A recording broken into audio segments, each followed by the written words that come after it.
안녕하세요. 오늘은 신명기 2장으로 바로 들어가 보죠.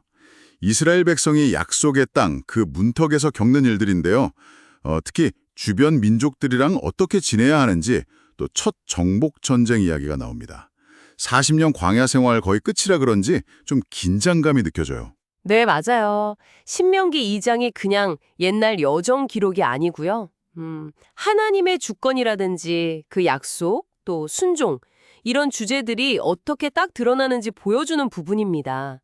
특히 어떤 민족이랑은 평화롭게, 또 어떤 민족이랑은 싸워야 하는지 이게 명확하게 나뉘는 게 참 흥미롭죠. 네, 가장 먼저 눈에 띄는 게 그거 같아요. 하나님께서 세일산의 에돔 족속 있잖아요. 에서 자손들이죠. 그리고 모압이랑 암몬 자손들, 그러니까 롯 자손들, 그 땅 지날 때는 절대로 싸우지 말라고 하셨어요. 네, 아주 명확하게 지시하셨죠. 심지어 음식이나 물도 그냥 달라고 하지 말고 돈 주고 사라고 그렇게 구체적으로 말씀하시더라고요. 바로 그 점이 중요합니다. 왜냐하면 하나님께서 그 땅들을 이미 에서와 롯의 자손들에게 기업으로 주셨기 때문이다. 이렇게 설명을 해요. 유산 같은 거죠? 아, 기업으로요? 네. 그러니까 하나님의 주권이 이스라엘에게만 있는 게 아니라 다른 민족들의 영역 설정에도 다 미치고 있다는 걸 보여주는 거죠. 이스라엘이 선택받았다고 해서 다른 민족 권리를 그냥 막 무시해도 되는 건 아니었군요. 그렇죠. 그런 면허증 같은 게 아니었던 겁니다. 그리고 또 보면 그 땅에 원래 살았던 거인족들 이야기도 잠깐 나오잖아요. 에밈, 호리 사람, 삼슉밈. 아, 네네. 언급이 되죠. 이게 뭘 보여주냐면 그 지역 역사가 그게 복잡했다는 거, 그리고 하나님께서 이스라엘 이전에도 강한 민족들을 이미 움직이셨다는 걸 암시하는 거죠. 역사의 깊이가 느껴지는 부분이에요.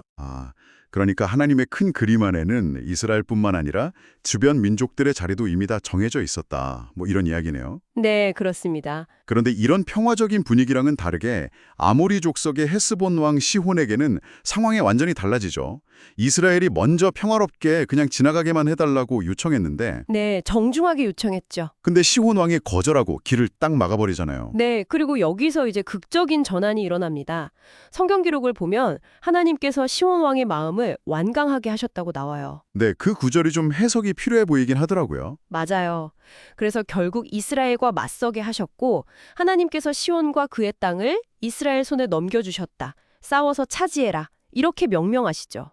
그래서 전쟁으로 이뤄지는군요. 네. 이게 이제 약속의 땅 정복이 실제로 시작되는 신호탄 같은 사건이 됩니다. 결과적으로 이스라엘이 첫 번째 큰 전투에서 이기고 헤스본을 점령하게 되죠. 첫 승리네요. 그런데 이때 기록을 보면 성읍의 모든 사람, 남녀와 유아까지 다 진멸했다는 기록이 나와요. 이건 참 오늘날 우리가 볼 때 많은 생각을 하게 만드는 것 같아요. 네, 그 부분이죠. 가축이랑 물건만 전리품으로 챙기고요. 맞습니다. 그 헤렘이라고 불리는 진멸 명령인데요.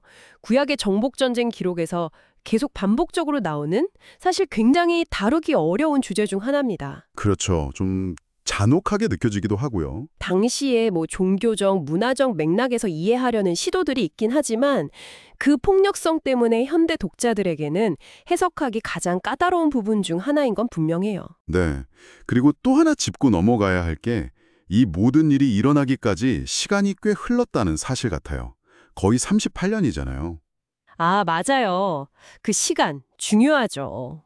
가데스 바네아에서 불순종했던 그 세대, 그 군인들이 다 광야에서 죽고 나서야 비로소 세렛 시내를 건너게 되니까요. 네, 14절부터 16절에 그 기록이 나오죠.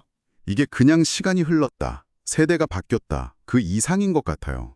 그렇습니다. 단순한 세대 교체라기보다는 하나님의 심판과 약속 이행을 위한 일종의 정화 과정으로 볼 수 있어요. 불순종의 대가를 치른 세대가 지나가고 이제 새로운 세대가 약속의 땅을 향한 다음 단계로 나아갈 준비가 되었다는 걸 보여주는 중요한 매듭 같은 거죠. 하나님의 계획은 결국 그분의 시간표대로 이루어진다, 이런 느낌이네요. 네, 정확합니다. 자, 오늘은 이렇게 신명기 2장을 통해서요, 약속의 땅을 향해 가면서 이스라엘이 만났던 구체적인 지침들, 또 사건들을 살펴봤습니다. 어떤 이들과는 평화를 지켜야 하고 어떤 이들과는 싸워야 하는지, 그 하나님의 지시가 참 인상적이었습니다. 네.